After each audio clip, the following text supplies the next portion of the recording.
ਸਾਰਿਆਂ ਨੂੰ ਸਤਿ ਸ਼੍ਰੀ ਅਕਾਲ। ਮੇਰਾ ਨਾਮ ਰਾਜਵੀਰ ਕੌਰ ਹੈ। ਮੈਂ ਬਾਬਾ ਨਾਮਦੇਵ ਸਰਕਾਰੀ ਸੀਨੀਅਰ ਸੈਕੰਡਰੀ ਸਕੂਲ ਘੁਮਾਣ ਜ਼ਿਲ੍ਹਾ ਗੁਰਦਾਸਪੁਰ ਵਿਖੇ ਬਤੌਰ ਪੰਜਾਬੀ ਅਧਿਆਪਿਕਾ ਸੇਵਾ ਨਿਭਾ ਰਹੀ ਹਾਂ। ਅੱਜ ਦੀ ਇਸ ਵੀਡੀਓ ਦੇ ਵਿੱਚ ਅਸੀਂ ਚੌਥੇ ਸ਼ਬਦ ਭੇਦ ਬਾਰੇ ਗੱਲਬਾਤ ਕਰਾਂਗੇ, ਜਿਸ ਦਾ ਨਾਂ ਹੈ ਕਿਰਿਆ। ਸੋ ਸਾਡਾ ਅੱਜ ਦਾ ਵਿਸ਼ਾ ਹੈ ਕਿਰਿਆ। ਕਿਰਿਆ ਕੀ ਹੈ? ਸਵੇਰ ਤੋਂ ਲੈ ਕੇ ਸ਼ਾਮ ਤੱਕ ਮਨੁੱਖ ਕਿਸੇ ਨਾ ਕਿਸੇ ਕੰਮ ਵਿੱਚ ਰੁੱਝਾ ਹੋਇਆ ਹੈ। ਅਸੀਂ ਆਪਣੇ ਆਲੇ ਦੁਆਲੇ ਬਹੁਤ ਸਾਰੇ ਲੋਕਾਂ ਨੂੰ ਕੰਮ ਕਰਦਿਆਂ ਦੇਖਦੇ ਹਾਂ, ਜਿਵੇਂ ਬੱਚਾ ਖੇਡਦਾ ਹੈ, ਮਾਲੀ ਫੁੱਲ ਤੋੜਦਾ ਹੈ, ਡਰਾਈਵਰ ਗੱਡੀ ਚਲਾਉਂਦਾ ਹੈ, ਮਾਤਾ ਜੀ ਸਬਜ਼ੀ ਕੱਟਦੇ ਹਨ, ਤਰਖਾਣ ਕੁਰਸੀ ਬਣਾਉਂਦਾ ਹੈ, ਨਾਨੀ ਜੀ ਕਹਾਣੀ ਸੁਣਾਉਂਦੇ ਹਨ, ਸੁਖਜੀਤ ਗਿਟਾਰ ਵਜਾ ਰਹੀ ਹੈ ਆਦਿ। ਇਹਨਾਂ ਸਾਰੇ ਵਾਕਾਂ ਵਿੱਚ ਕੋਈ ਨਾ ਕੋਈ ਕਿਰਿਆ ਹੋ ਰਹੀ ਹੈ। ਇਸ ਤਰ੍ਹਾਂ ਹੱਸਣਾ, ਰੋਣਾ, ਗਾਉਣਾ, ਖਾਣਾ, ਪੀਣਾ, ਪੜ੍ਹਨਾ, ਲਿਖਣਾ, ਖੇਡਣਾ, ਦੌੜਨਾ, ਸੌਣਾ ਆਦਿ ਸਾਰੇ ਸ਼ਬਦ ਕਿਰਿਆ ਹਨ। ਸੋ ਕਿਰਿਆ ਕੀ ਹੈ? ਇਸ ਸ਼੍ਰੇਣੀ ਵਿੱਚ ਉਹ ਸ਼ਬਦ ਰੱਖੇ ਜਾਂਦੇ ਹਨ ਜਿਨ੍ਹਾਂ ਤੋਂ ਕਿਸੇ ਕਾਰਜੀ ਸਥਿਤੀ ਦੀ ਸੂਚਨਾ ਮਿਲਦੀ ਹੈ। ਇਸ ਦ੍ਰਿਸ਼ਟੀ ਤੋਂ ਇਹ ਕਿਰਿਆ ਸ਼ਬਦ ਵਾਕ ਵਿੱਚ ਵਿਧੇਯ ਦੇ ਅਹਿਮ ਹਿੱਸੇ ਵਜੋਂ ਵਿਚਰ ਕੇ ਆਪਣੇ ਵਾਕਾਤਮਿਕ ਕਾਰਜ ਨੂੰ ਪੂਰਾ ਕਰਦੇ ਹਨ। ਸੋ ਅਸੀਂ ਕਿਰਿਆ ਨੂੰ ਇਸ ਤਰ੍ਹਾਂ ਪਰਿਭਾਸ਼ਿਤ ਕਰ ਸਕਦੇ ਹਾਂ ਕਿ ਜਿਨ੍ਹਾਂ ਸ਼ਬਦਾਂ ਤੋਂ ਕੰਮ ਦੇ ਵਾਪਰਨ, ਕਰਨ ਜਾਂ ਹੋਣ ਦਾ ਪਤਾ ਲੱਗਦਾ ਹੋਵੇ, ਉਹਨਾਂ ਸ਼ਬਦਾਂ ਨੂੰ ਕਿਰਿਆ ਕਿਹਾ ਜਾਂਦਾ ਹੈ। ਹਰ ਵਾਕ ਵਿੱਚ ਕੋਈ ਨਾ ਕੋਈ ਕਿਰਿਆ ਹੁੰਦੀ ਹੈ।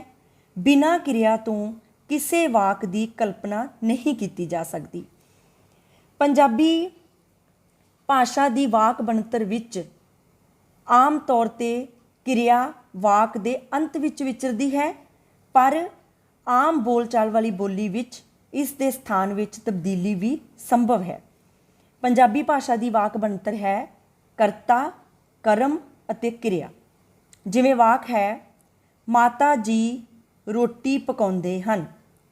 ਇਸ ਵਾਕ ਵਿੱਚ ਮਾਤਾ ਜੀ ਕਰਤਾ ਹੈ, ਰੋਟੀ ਕਰਮ ਹੈ, ਪਕਾਉਂਦੇ ਹਨ ਕਿਰਿਆ ਹੈ। ਕੰਮ ਕਰਨ ਵਾਲੇ ਨੂੰ ਕਰਤਾ ਕਹਿੰਦੇ ਹਨ ਅਤੇ ਕਿਰਿਆ ਦਾ ਜਿਸ 'ਤੇ ਪ੍ਰਭਾਵ ਪੈਂਦਾ ਹੈ ਉਸ ਨੂੰ ਕਰਮ ਕਹਿੰਦੇ ਹਨ। ਇਸ ਤਰ੍ਹਾਂ ਸਾਡੀ ਪੰਜਾਬੀ ਭਾਸ਼ਾ ਦੀ ਵਾਕ ਬਣਤਰ ਜੋ ਹੈ ਉਸ ਵਿੱਚ ਪਹਿਲਾਂ ਕਰਤਾ ਹੁੰਦਾ ਹੈ, ਫਿਰ ਕਰਮ ਅਤੇ ਫਿਰ ਕਿਰਿਆ। ਕਿਰਿਆ ਵਾਕ ਦੇ ਅੰਤ ਵਿੱਚ ਵਿਚਰਦੀ ਹੈ। ਕਿਰਿਆ ਦੀ ਵੰਡ ਅਸੀਂ 4 ਭਾਗਾਂ ਵਿੱਚ ਕਰ ਸਕਦੇ ਹਾਂ। ਪਹਿਲੀ ਪ੍ਰਕਾਰ ਦੀ ਕਿਰਿਆ ਵੰਡ ਹੈ ਅਕਰਮਕ ਕਿਰਿਆ ਅਤੇ ਸਕਰਮਕ ਕਿਰਿਆ। ਦੂਜੀ ਪ੍ਰਕਾਰ ਦੀ ਕਿਰਿਆ ਵੰਡ ਹੈ, ਪਹਿਲੀ ਹੈ ਸਧਾਰਨ ਕਿਰਿਆ, ਦੂਸਰੀ ਹੈ ਪ੍ਰੇਰਨਾਰਥਕ ਕਿਰਿਆ ਅਤੇ ਤੀਸਰੀ ਹੈ ਦੋਹਰੀ ਪ੍ਰੇਰਨਾਰਥਕ ਕਿਰਿਆ। ਤੀਜੀ ਪ੍ਰਕਾਰ ਦੀ ਕਿਰਿਆ ਵੰਡ ਅਸੀਂ 2 ਤਰੀਕੇ ਨਾਲ ਕਰ ਸਕਦੇ ਹਾਂ। ਪਹਿਲੀ ਹੈ ਇਕਹੇਰੀ ਕਿਰਿਆ ਅਤੇ ਦੂਸਰੀ ਹੈ ਸੰਯੁਕਤ ਕਿਰਿਆ। ਚੌਥੀ ਪ੍ਰਕਾਰ ਦੀ ਕਿਰਿਆ ਵੰਡ ਵਿੱਚ ਪਹਿਲੀ ਹੈ ਮੂਲ ਕਿਰਿਆ ਜਾਂ ਮੁੱਖ ਕਿਰਿਆ, ਦੂਸਰੀ ਹੈ ਸਹਾਇਕ ਕਿਰਿਆ ਅਤੇ ਤੀਸਰੀ ਹੈ ਸੰਸਰਗੀ ਕਿਰਿਆ। ਸਭ ਤੋਂ ਪਹਿਲਾਂ ਆਪਾਂ ਕਿਰਿਆ ਦੀ ਪਹਿਲੀ ਪ੍ਰਕਾਰ ਦੀ ਵੰਡ ਦੇਖਾਂਗੇ। ਇਹ ਵੰਡ ਕਰਤਾ ਅਤੇ ਕਰਮ ਦੇ ਸੰਬੰਧ ਦੇ ਆਧਾਰ 'ਤੇ ਹੈ। ਇਸ ਨੂੰ 2 ਭਾਗਾਂ ਵਿੱਚ ਵੰਡਿਆ ਜਾਂਦਾ ਹੈ। ਪਹਿਲੀ ਹੈ ਅਕਰਮਕ ਕਿਰਿਆ ਅਤੇ ਦੂਸਰੀ ਹੈ ਸਕਰਮਕ ਕਿਰਿਆ। ਸਭ ਤੋਂ ਪਹਿਲਾਂ ਆਪਾਂ ਗੱਲ ਕਰਾਂਗੇ ਕਿ ਅਕਰਮਕ ਕਿਰਿਆ ਕੀ ਹੈ। ਅਕਰਮਕ ਸ਼ਬਦ ਦਾ ਅਰਥ ਹੈ ਬਿਨਾਂ ਕਰਮ ਤੋਂ। ਵਾਕ ਵਿੱਚ ਜਿਸ ਕਿਰਿਆ ਦਾ ਕਰਮ ਨਾ ਹੋਵੇ, ਭਾਵ ਕਿਰਿਆ ਦਾ ਪ੍ਰਭਾਵ ਕੇਵਲ ਕਰਤਾ ਤੱਕ ਹੀ ਰਹੇ, ਉਸ ਨੂੰ ਅਕਰਮਕ ਕਿਰਿਆ ਕਹਿੰਦੇ ਹਨ। ਜਿਵੇਂ ਸਾਡੇ ਕੋਲ 2 ਵਾਕ ਹਨ, ਮੁੰਡਾ ਦੌੜਦਾ ਹੈ, ਪੱਖਾ ਚੱਲਦਾ ਹੈ। ਅਕਰਮਕ ਕਿਰਿਆ ਦੀ ਪਛਾਣ ਇਹ ਹੈ ਕਿ ਇਸ ਦੀ ਕਿਰਿਆ ਤੋਂ ਪਹਿਲਾਂ ਕੀ ਸ਼ਬਦ ਲਾ ਕੇ ਪ੍ਰਸ਼ਨ ਕਰਨ ਨਾਲ ਕੋਈ ਉੱਤਰ ਨਹੀਂ ਮਿਲਦਾ। ਜਿਵੇਂ ਪਹਿਲਾ ਵਾਕ ਹੈ ਮੁੰਡਾ ਦੌੜਦਾ ਹੈ, इस वाक विच दौड़दा है किरिया है। जदों असीं इस वाक दे विच किरिया तो पहलां की शब्द लगाउंदे हां तां साडे कोल वाक बनदा है मुंडा की दौड़दा है, ते इसदा साडे कोल कोई भी जवाब नहीं मिलदा। इस वाक दे विच मुंडा करता है अते दौड़दा है किरिया है, पर कर्म नहीं है। जदों असीं किरिया तो पहलां की शब्द लगाउंदे हां मुंडा की दौड़दा है तां सानूं कोई भी जवाब नहीं मिलदा। दूसरा वाक है पक्खा चलदा है। इस वाक विच पक्खा करता है अते चलदा है किरिया है, पर कर्म नहीं है। जदों असीं किरिया शब्द तो पहलां की शब्द लगाउंदे हां पक्खा की चलदा है तां सानूं कोई भी जवाब नहीं मिलदा। इस तरह अकर्मक किरिया ਉਹ ਕਿਰਿਆ ਹੁੰਦੀ ਹੈ ਜਿਸ ਵਿੱਚ ਕਰਤਾ ਅਤੇ ਕਿਰਿਆ ਤਾਂ ਹੁੰਦੀ ਹੈ ਪਰ ਕਰਮ ਨਹੀਂ ਹੁੰਦਾ। ਕਿਰਿਆ ਦੀ ਪਹਿਲੀ ਪ੍ਰਕਾਰ ਦੀ ਵੰਡ ਵਿੱਚ ਦੂਜੀ ਕਿਸਮ ਹੈ ਸਕਰਮਕ ਕਿਰਿਆ, ਜਿਸ ਕਿਰਿਆ ਦਾ ਕਰਤਾ ਅਤੇ ਕਰਮ ਦੋਵੇਂ ਹੋਣ, ਭਾਵ ਜਿਸ ਕਿਰਿਆ ਦਾ ਪ੍ਰਭਾਵ ਕਰਤਾ ਤੋਂ ਅੱਗੇ ਕਰਮ ਤੱਕ ਪਹੁੰਚੇ ਉਸ ਨੂੰ ਸਕਰਮਕ ਕਿਰਿਆ ਕਿਹਾ ਜਾਂਦਾ ਹੈ। ਜਿਵੇਂ ਸਾਡੇ ਕੋਲ ਦੋ ਵਾਕ ਹਨ, ਮੁੰਡਾ ਫੁੱਟਬਾਲ ਖੇਡਦਾ ਹੈ, ਪਿਤਾ ਜੀ ਅਖਬਾਰ ਪੜ੍ਹਦੇ ਹਨ।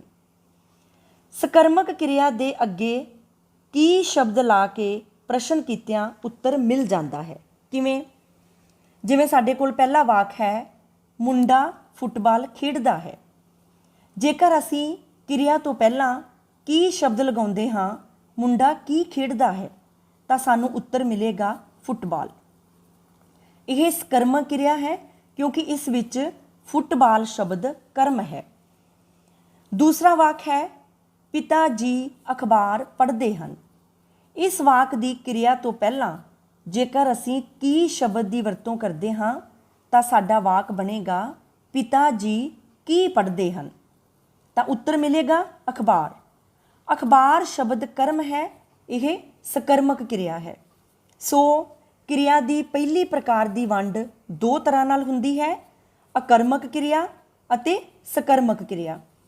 ਅਕਰਮਕ ਕਿਰਿਆ ਵਿੱਚ ਕਿਰਿਆ ਦਾ ਪ੍ਰਭਾਵ ਸਿਰਫ ਕਰਤਾ ਤੱਕ ਹੀ ਰਹਿੰਦਾ ਹੈ ਕਿਉਂਕਿ ਵਾਕ ਵਿੱਚ ਕਰਮ ਨਹੀਂ ਹੁੰਦਾ, ਪਰ ਸਕਰਮਕ ਕਿਰਿਆ ਵਿੱਚ ਕਿਰਿਆ ਦਾ ਪ੍ਰਭਾਵ ਕਰਤਾ ਅਤੇ ਕਰਮ ਦੋਹਾਂ ਤੇ ਹੁੰਦਾ ਹੈ। ਕਿਰਿਆ ਦੀ ਦੂਜੀ ਪ੍ਰਕਾਰ ਦੀ ਵੰਡ ਤਿੰਨ ਤਰ੍ਹਾਂ ਨਾਲ ਹੁੰਦੀ ਹੈ। ਪਹਿਲੀ ਹੈ ਸਧਾਰਨ ਕਿਰਿਆ, ਦੂਸਰੀ ਹੈ ਪ੍ਰੇਰਨਾਰਥਕ ਕਿਰਿਆ ਅਤੇ ਤੀਸਰੀ ਹੈ ਦੋਹਰੀ ਪ੍ਰੇਰਨਾਰਥਕ ਕਿਰਿਆ। ਸਭ ਤੋਂ ਪਹਿਲਾਂ ਆਪਾਂ ਗੱਲ ਕਰਾਂਗੇ ਸਧਾਰਨ ਕਿਰਿਆ ਬਾਰੇ ਕਿ ਸਧਾਰਨ ਕਿਰਿਆ ਕੀ ਹੈ। ਕਿਰਿਆ ਦੇ ਜਿਸ ਰੂਪ ਤੋਂ ਪਤਾ ਲੱਗੇ ਕਿ ਉਸ ਨੂੰ ਕਰਨ ਵਾਲਾ ਕਰਤਾ ਆਪ ਹੈ ਉਸ ਕਿਰਿਆ ਨੂੰ ਸਧਾਰਨ ਕਿਰਿਆ ਕਿਹਾ ਜਾਂਦਾ ਹੈ। ਇਸ ਤੋਂ ਇਲਾਵਾ ਵਾਕ ਵਿੱਚ ਕਿਰਿਆ ਨਾਲ ਗੁਪਤ ਜਾਂ ਪ੍ਰਗਟ ਰੂਪ ਵਿੱਚ ਸਪੰਦਕ ਨਾ ਲੱਗਾ ਹੋਵੇ ਉਸ ਨੂੰ ਸਧਾਰਨ ਕਿਰਿਆ ਕਿਹਾ ਜਾਂਦਾ ਹੈ। ਜਿਵੇਂ ਵਾਕ ਹੈ ਮੈਂ ਨਾਵਲ ਪੜ੍ਹਦਾ ਹਾਂ। ਇਸ ਵਾਕ ਵਿੱਚ ਮੈਂ ਕਰਤਾ ਹੈ ਅਤੇ ਨਾਵਲ ਖੁਦ ਕਰਤੇ ਦੁਆਰਾ ਪੜ੍ਹਿਆ ਜਾ ਰਿਹਾ ਹੈ, ਭਾਵ ਕਿਰਿਆ ਨੂੰ ਕਰਨ ਵਾਲਾ ਕਰਤਾ ਖੁਦ ਆਪ ਹੈ, ਸੋ ਇਹ ਸਧਾਰਨ ਕਿਰਿਆ ਹੈ। ਦੂਸਰੀ ਹੈ ਪ੍ਰੇਰਨਾਰਥਕ ਕਿਰਿਆ। ਕਿਰਿਆ ਦੇ ਜਿਸ ਰੂਪ ਤੋਂ ਇਹ ਪਤਾ ਲੱਗੇ ਕਿ ਉਸ ਨੂੰ ਕਰਨ ਵਾਲਾ ਕਰਤਾ ਆਪ ਨਹੀਂ ਸਗੋਂ ਕਿਰਿਆ ਕਿਸੇ ਹੋਰ ਨੂੰ ਪ੍ਰੇਰਨਾ ਦੇ ਕੇ ਉਸ ਕੋਲੋਂ ਕਰਵਾਈ ਜਾ ਰਹੀ ਹੈ, ਉਸ ਕਿਰਿਆ ਨੂੰ ਪ੍ਰੇਰਨਾਰਥਕ ਕਿਰਿਆ ਕਿਹਾ ਜਾਂਦਾ ਹੈ। ਜਿਵੇਂ ਗੁਰਬੀਰ ਸਿੰਘ ਦੇ ਪਿਤਾ ਜੀ ਉਸ ਤੋਂ ਹਰ ਰੋਜ਼ ਸਕੂਲ ਦਾ ਕੰਮ ਕਰਵਾਉਂਦੇ ਹਨ। ਇਸ ਵਾਕ ਵਿੱਚ ਇੱਕ ਪਿਤਾ ਦੁਆਰਾ ਆਪਣੇ ਬੱਚੇ ਨੂੰ ਪ੍ਰੇਰਨਾ ਦੇ ਕੇ ਉਸ ਕੋਲੋਂ ਸਕੂਲ ਦਾ ਕੰਮ ਕਰਵਾਇਆ ਜਾ ਰਿਹਾ ਹੈ। ਕਿਰਿਆ ਦੀ ਤੀਸਰੀ ਕਿਸਮ ਹੈ ਦੋਹਰੀ ਪ੍ਰੇਰਨਾਰਥਕ ਕਿਰਿਆ। ਕਿਰਿਆ ਦੇ ਜਿਸ ਰੂਪ ਤੋਂ ਇਹ ਪਤਾ ਲੱਗੇ ਕਿ ਕਰਤਾ ਕਿਸੇ ਦੂਜੇ ਵਿਅਕਤੀ ਨੂੰ ਪ੍ਰੇਰਨਾ ਦੇ ਕੇ ਉਹ ਕਿਰਿਆ ਕਿਸੇ ਤੀਜੇ ਵਿਅਕਤੀ ਕੋਲੋਂ ਕਰਵਾਉਣ ਲਈ ਕਹਿੰਦਾ ਹੈ, ਉਸ ਕਿਰਿਆ ਨੂੰ ਦੋਹਰੀ ਪ੍ਰੇਰਨਾਰਥਕ ਕਿਰਿਆ ਕਿਹਾ ਜਾਂਦਾ ਹੈ। ਜਿਵੇਂ ਇੱਕ ਨਿੱਕਾ ਜਿਹਾ ਬੱਚਾ ਆਪਣੇ ਦਾਦਾ ਜੀ ਨੂੰ ਕਹਿੰਦਾ ਹੈ, ਦਾਦਾ ਜੀ ਮੈਂ ਬਹੁਤ ਹੀ ਵਧੀਆ ਨੰਬਰਾਂ ਨਾਲ 5ਵੀਂ ਜਮਾਤ ਪਾਸ ਕਰ ਲਈ ਹੈ। ਹੁਣ ਮੇਰੇ ਲਈ ਪਿਤਾ ਜੀ ਕੋਲੋਂ ਇੱਕ ਸੋਹਣੀ ਜਿਹੀ ਘੜੀ ਦਿਲਵਾ ਦਿਓ। ਇਸ ਵਾਕ ਵਿੱਚ ਇੱਕ ਬੱਚਾ ਆਪਣੇ ਦਾਦਾ ਜੀ ਰਾਹੀਂ ਆਪਣੇ ਪਿਤਾ ਜੀ ਕੋਲੋਂ ਕੰਮ ਕਰਵਾਉਣਾ ਚਾਹੁੰਦਾ ਹੈ, ਸੋ ਇਸ ਨੂੰ ਦੋਹਰੀ ਪ੍ਰੇਰਨਾਰਥਕ ਕਿਰਿਆ ਕਹਿੰਦੇ ਹਨ। ਕਿਰਿਆ ਦੇ ਇਹਨਾਂ ਤਿੰਨਾਂ ਭੇਦਾਂ ਦੀਆਂ ਆਪਾਂ ਕੁਝ ਉਦਾਹਰਨਾਂ ਦੇਖ ਸਕਦੇ ਹਾਂ। ਤੁਸੀਂ ਦੇਖ ਸਕਦੇ ਹੋ ਸਧਾਰਨ ਕਿਰਿਆ, ਪ੍ਰੇਰਨਾਰਥਕ ਕਿਰਿਆ ਤੇ ਦੋਹਰੀ ਪ੍ਰੇਰਨਾਰਥਕ ਕਿਰਿਆ। ਲਿਖਣਾ ਸਧਾਰਨ ਕਿਰਿਆ ਹੈ, ਲਿਖਾਉਣਾ ਪ੍ਰੇਰਨਾਰਥਕ, ਲਿਖਵਾਉਣਾ ਦੋਹਰੀ ਪ੍ਰੇਰਨਾਰਥਕ। ਪਕੜਨਾ ਸਧਾਰਨ ਕਿਰਿਆ ਹੈ, ਪਕੜਾਉਣਾ ਪ੍ਰੇਰਨਾਰਥਕ ਕਿਰਿਆ, ਪਕੜਵਾਉਣਾ ਦੋਹਰੀ ਪ੍ਰੇਰਨਾਰਥਕ ਕਿਰਿਆ। ਪਿੰਜਣਾ ਸ਼ਬਦ ਸਧਾਰਨ ਕਿਰਿਆ ਹੈ, ਪਰ ਪਿੰਜਾਉਣਾ ਪ੍ਰੇਰਨਾਰਥਕ ਕਿਰਿਆ ਹੈ ਅਤੇ ਪਿੰਜਵਾਉਣਾ ਦੋਹਰੀ ਪ੍ਰੇਰਨਾਰਥਕ ਕਿਰਿਆ ਹੈ। ਇਸੇ ਤਰ੍ਹਾਂ ਪੜ੍ਹਨਾ ਸ਼ਬਦ ਸਧਾਰਨ ਕਿਰਿਆ ਹੈ, ਪਰ ਪੜ੍ਹਾਉਣਾ ਸ਼ਬਦ ਪ੍ਰੇਰਨਾਰਥਕ ਕਿਰਿਆ ਹੈ ਅਤੇ ਪੜ੍ਹਵਾਉਣਾ ਸ਼ਬਦ ਦੋਹਰੀ ਪ੍ਰੇਰਨਾਰਥਕ ਕਿਰਿਆ ਹੈ। ਇਸੇ ਤਰ੍ਹਾਂ ਸਾਡੇ ਕੋਲ ਸ਼ਬਦ ਹੈ ਵਿਛਣਾ। ਵਿਛਣਾ ਸ਼ਬਦ ਸਧਾਰਨ ਕਿਰਿਆ ਹੈ, ਵਿਛਾਉਣਾ ਸ਼ਬਦ ਪ੍ਰੇਰਨਾਰਥਕ ਕਿਰਿਆ ਹੈ ਅਤੇ ਵਿਛਵਾਉਣਾ ਸ਼ਬਦ ਦੋਹਰੀ ਪ੍ਰੇਰਨਾਰਥਕ ਕਿਰਿਆ ਹੈ। ਕਿਰਿਆ ਦੀ ਤੀਜੀ ਪ੍ਰਕਾਰ ਦੀ ਵੰਡ ਹੈ, ਜਿਸ ਨੂੰ ਅਸੀਂ ਦੋ ਭਾਗਾਂ ਵਿੱਚ ਵੰਡ ਸਕਦੇ ਹਾਂ, ਇਕੇਰੀ ਕਿਰਿਆ ਅਤੇ ਸੰਯੁਕਤ ਕਿਰਿਆ। ਇਕੇਰੀ ਕਿਰਿਆ ਕੀ ਹੁੰਦੀ ਹੈ? ਜਿਸ ਵਾਕ ਵਿੱਚ ਕਿਰਿਆ ਇੱਕ ਸ਼ਬਦ ਦੀ ਹੋਵੇ ਉਸ ਨੂੰ ਇਕੇਰੀ ਕਿਰਿਆ ਕਹਿੰਦੇ ਹਨ। ਜਿਵੇਂ ਸਾਡੇ ਕੋਲ ਸ਼ਬਦ ਹੈ ਰੂਪਕੀਰਤ ਕਿਤਾਬ ਪੜ੍ਹ। ਇਸ ਵਾਕ ਵਿੱਚ ਪੜ੍ਹ ਕਿਰਿਆ ਇੱਕ ਹੀ ਸ਼ਬਦ ਦੀ ਹੈ, ਸੋ ਇਹ ਇਕੇਰੀ ਕਿਰਿਆ ਹੈ। ਅਤੇ ਦੂਸਰੀ ਕਿਰਿਆ ਹੈ ਸੰਯੁਕਤ ਕਿਰਿਆ। ਸੰਯੁਕਤ ਕਿਰਿਆ ਕੀ ਹੁੰਦੀ ਹੈ?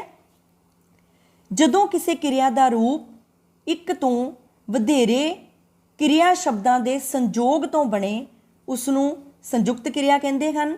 ਜਿਵੇਂ ਵਾਕ ਹੈ ਮੈਂ ਹਰ ਰੋਜ਼ ਪੜ੍ਹਿਆ ਕਰਾਂਗਾ। ਇਸ ਵਾਕ ਵਿੱਚ ਕਿਰਿਆ ਇੱਕ ਤੋਂ ਵਧੇਰੇ ਸ਼ਬਦਾਂ, ਦੋ ਸ਼ਬਦਾਂ ਨਾਲ ਬਣੀ ਹੈ। ਇੱਕ ਹੈ ਪੜ੍ਹਿਆ ਅਤੇ ਦੂਸਰਾ ਹੈ ਕਰਾਂਗਾ। ਪੜ੍ਹਿਆ ਅਤੇ ਕਰਾਂਗਾ ਨਾਲ ਬਣੀ ਹੈ, ਇਸ ਤਰ੍ਹਾਂ ਇਹ ਸੰਯੁਕਤ ਕਿਰਿਆ ਹੈ।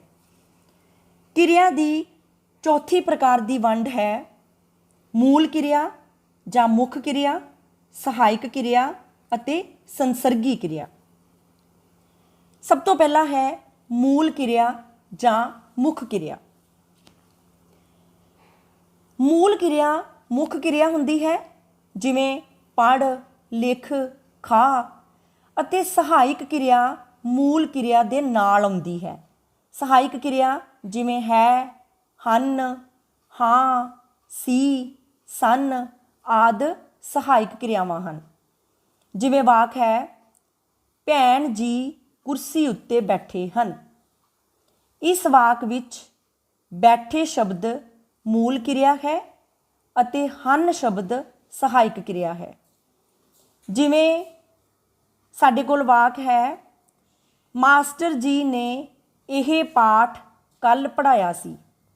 ਇਸ ਵਾਕ ਵਿੱਚ ਪੜ੍ਹਾਇਆ ਸ਼ਬਦ ਜਿਹੜਾ ਹੈ ਉਹ ਮੂਲ ਕਿਰਿਆ ਹੈ ਅਤੇ ਸੀ ਸ਼ਬਦ ਸਹਾਇਕ ਕਿਰਿਆ ਹੈ। ਜਿਵੇਂ ਇੱਕ ਹੋਰ ਵਾਕ ਹੈ ਖਾਲੀ ਘੰਟੀ ਵਿੱਚ ਬੱਚੇ ਰੌਲਾ ਪਾਉਂਦੇ ਸਨ। ਇਸ ਵਾਕ ਵਿੱਚ ਪਾਉਂਦੇ ਸ਼ਬਦ ਜੋ ਹੈ ਉਹ ਮੂਲ ਕਿਰਿਆ ਹੈ ਅਤੇ ਸਨ ਸ਼ਬਦ ਜੋ ਹੈ ਉਹ ਸਹਾਇਕ ਕਿਰਿਆ ਹੈ। ਇਸ ਤੋਂ ਇਲਾਵਾ ਤੀਸਰੀ ਕਿਸਮ ਹੈ ਸੰਸਰਗੀ ਕਿਰਿਆ, ਜਿਸ ਦੇ ਅੰਤ ਵਿੱਚ ਸਹਾਇਕ ਕਿਰਿਆ ਇਕੱਲੀ ਆਵੇ ਉਸ ਨੂੰ ਸੰਸਰਗੀ ਕਿਰਿਆ ਕਹਿੰਦੇ ਹਨ।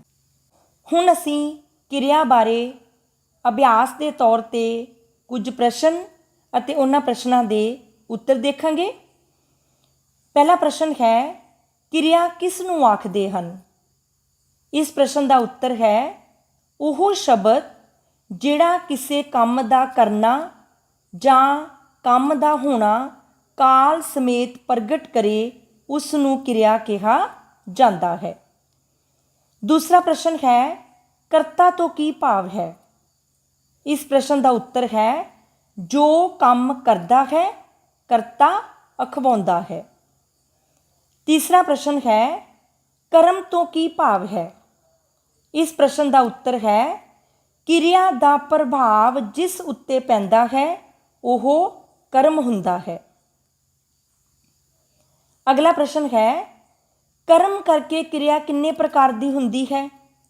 ਇਸ ਪ੍ਰਸ਼ਨ ਦਾ ਉੱਤਰ ਹੈ, ਕਰਮ ਕਰਕੇ ਕਿਰਿਆ 2 ਪ੍ਰਕਾਰ ਦੀ ਹੁੰਦੀ ਹੈ। ਪਹਿਲੀ ਕਿਸਮ ਹੈ ਅਕਰਮਕ ਕਿਰਿਆ ਅਤੇ ਦੂਸਰੀ ਕਿਸਮ ਦਾ ਨਾਂ ਹੈ ਸਕਰਮਕ ਕਿਰਿਆ।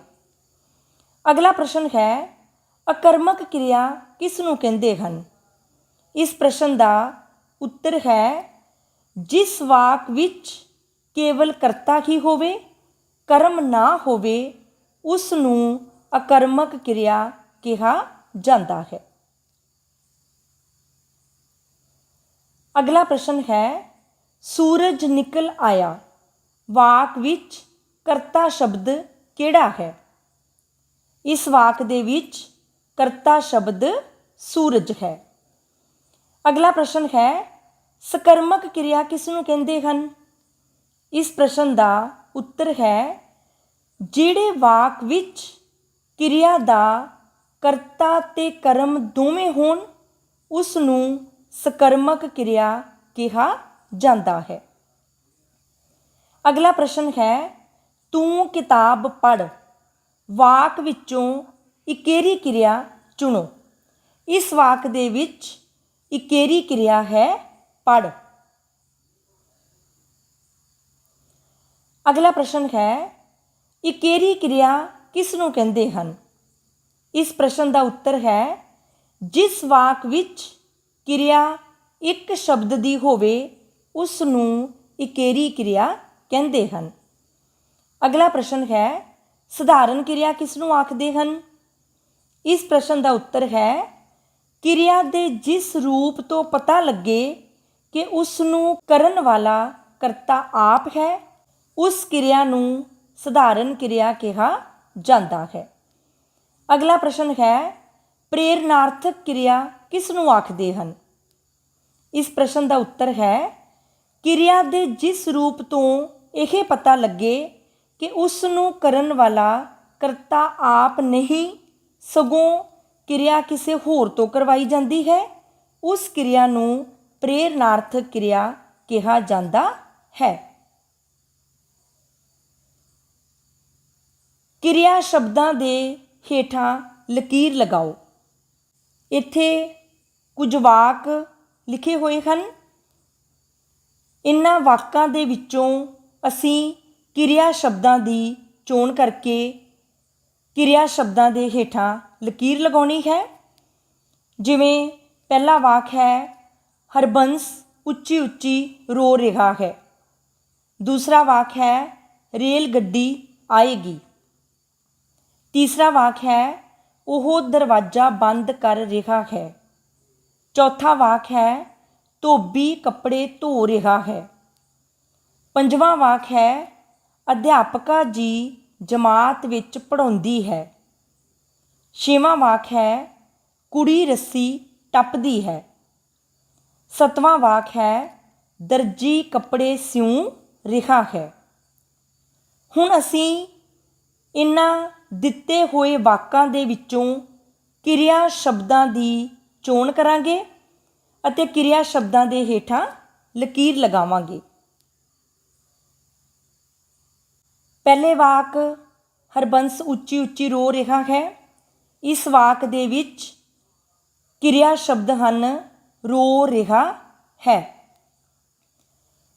ਦੂਸਰਾ ਵਾਕ ਹੈ, ਰੇਲ ਗੱਡੀ ਆਏਗੀ। ਇਸ ਵਾਕ ਦੇ ਵਿੱਚ ਆਏਗੀ ਸ਼ਬਦ ਕਿਰਿਆ ਹੈ। ਤੀਸਰਾ ਵਾਕ ਹੈ, ਉਹ ਦਰਵਾਜ਼ਾ ਬੰਦ ਕਰ ਰਿਹਾ ਹੈ। ਇਸ ਵਾਕ ਦੇ ਵਿੱਚ ਕਰ ਰਿਹਾ ਹੈ ਸ਼ਬਦ ਕਿਰਿਆ ਹਨ। ਚੌਥਾ ਵਾਕ ਹੈ, ਧੋਬੀ ਕੱਪੜੇ ਧੋ ਰਿਹਾ ਹੈ। ਇਸ ਵਾਕ ਦੇ ਵਿੱਚ ਧੋ ਰਿਹਾ ਹੈ ਸ਼ਬਦ ਕਿਰਿਆ ਹਨ। ਪੰਜਵਾਂ ਵਾਕ ਹੈ, ਅਧਿਆਪਕਾ ਜੀ ਜਮਾਤ ਵਿੱਚ ਪੜ੍ਹਾਉਂਦੀ ਹੈ। ਇਸ ਵਾਕ ਦੇ ਵਿੱਚ ਪੜ੍ਹਾਉਂਦੀ ਹੈ ਸ਼ਬਦ ਕਿਰਿਆ ਹਨ। छेवां वाक है कुड़ी रस्सी टपदी है। इस वाक विच टपदी है शब्द क्रिया हन। अगला वाक है दर्जी कपड़े सिउं रिहा है। इस वाक दे विच सिउं रिहा है शब्द क्रिया हन। अगला प्रश्न है हेठ लिखे वाकां विचों करता शब्दां दी चोण करो। सानू पता है कि जो काम करदा है उसनूं करता कहा जाता है। हुण असीं देखांगे कि इन्हां वाकां दे विचों करता शब्द किहड़ा है। जिवें वाक हन मैं फुटबाल खेडिया, ओह स्कूल गया, अमन बहुत सियाना लड़का है, माली ने फुल्लां नूं पानी दिता, कवि कविता सुनाएगा, ज्योति ने पाठ पढ़िया, बच्चा पतंग उड़ाउंदा है, जादूगर ने जादू दिखाया। हुण असीं इन्हां दिते होए वाकां दे विचों करता शब्दां दी चोण करांगे।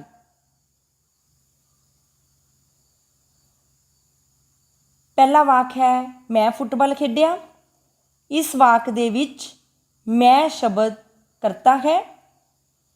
दूसरा वाक है ओह स्कूल गया। इस वाक विच ओह शब्द करता है। अमन बहुत सियाना लड़का है। इस वाक विच अमन शब्द करता है। अगला वाक है माली ने फुल्लां नूं पानी दिता। इस वाक दे विच करता माली शब्द है। अगला वाक है कवि कविता सुनाएगा। इस वाक दे विच कवि शब्द करता है। अगला वाक है ज्योति ने पाठ पढ़िया। इस वाक विच ज्योति शब्द करता है। अगला वाक है बच्चा पतंग उड़ाउंदा है। इस वाक विच बच्चा शब्द करता है। अगला वाक है जादूगर ने जादू दिखाया। इस वाक दे विच जादूगर शब्द करता है। अगला प्रश्न है हेठ लिखे वाकां विचों कर्म शब्दां दी चोण करो। सानू पता है कि क्रिया दा प्रभाव जिस उत्ते पैंदा है ओह कर्म हुंदा है। इन्हां दिते होए वाकां दे विच आपां देखांगे कि क्रिया दा प्रभाव किस शब्द उत्ते पै रिहा है, उही शब्द साडा कर्म शब्द होवेगा। जिवें वाक दिते हन राम ने सप मारिया। इस वाक दे विच सप शब्द कर्म है। अगला वाक है हरबीर ने रोटी खाधी। इस वाक विच रोटी शब्द कर्म है। अगला वाक है धोबी कपड़े धो रिहा है। इस वाक विच कपड़े शब्द कर्म है। अगला वाक है बांदर रुख उत्ते टप रिहा है। इस वाक दे विच रुख शब्द कर्म है। अगला शब्द है पुजारी आरती कर रहा सी। इस वाक दे विच आरती शब्द कर्म है। अगला वाक है बलजीत हाकी खेडदा है। इस वाक दे विच हाकी शब्द कर्म है। अगला वाक है चोर चोरी करदा है। इस वाक विच चोरी शब्द कर्म है। अगला वाक है कुड़ी रस्सी टपदी है। इस वाक दे विच रस्सी शब्द कर्म है। अज दी इस वीडियो विच आपां गल कीती है क्रिया बारे अते क्रिया दी वंड बारे।